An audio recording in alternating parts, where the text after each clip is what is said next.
ito palang aking area ay nabanggit ko na dati sa aking vlog.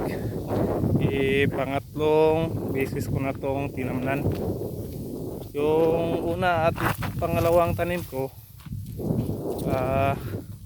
hindi successful kasi napabayaan dahil sa ating trabaho at hindi natin napagtuunan ng pansin, kaya hindi nalinis at nasunog.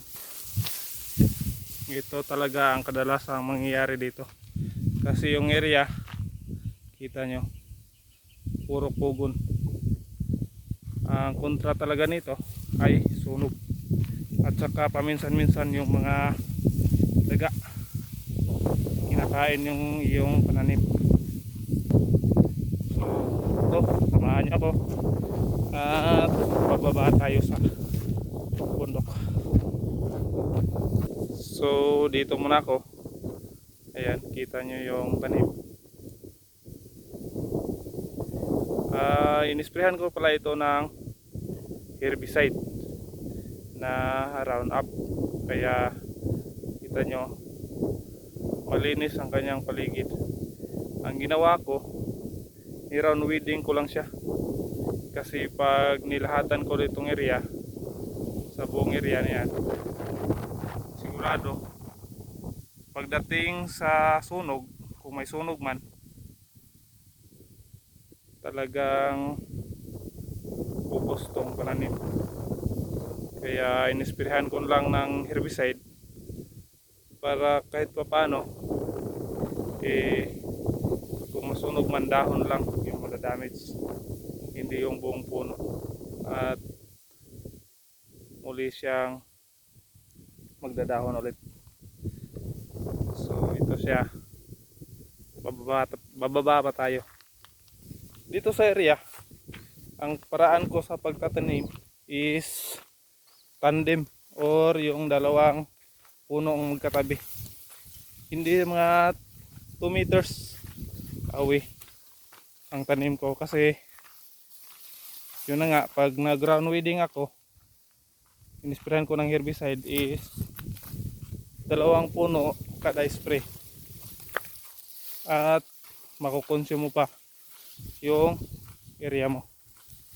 So dito na tayo. Yan na yung mga tanim natin. Medyo may mga tumubong damo pero hindi siya kugon. Nasa gilid lang yung kugon. Dito pa. Yan. Kahit paano hindi na kugon yung nabubuhay malapit sa ating tanim. Ito na siya.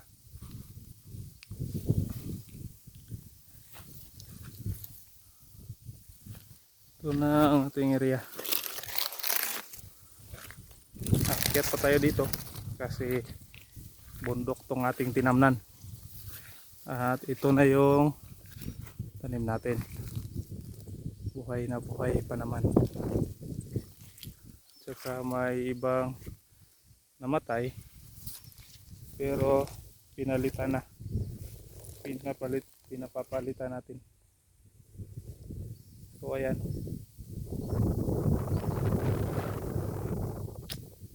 Ito yung area. So malaki sana itong area kaso wala pa tayong mga similya. Kaya bisitahin natin kahit pa paano. Malalaman natin kung ano ang dapat nating i-apply para sa ating mga tanim na niyo. So ito lang muna. Maraming salamat sa pagsubaybay.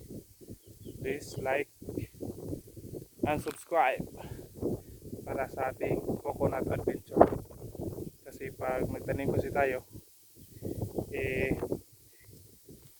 pwede isang beses lang tayong magtanim. Ang matagal lang doon yung pag-maintain sa area para tumubo ng maganda ang ating tanim. So continue farming. Let's go.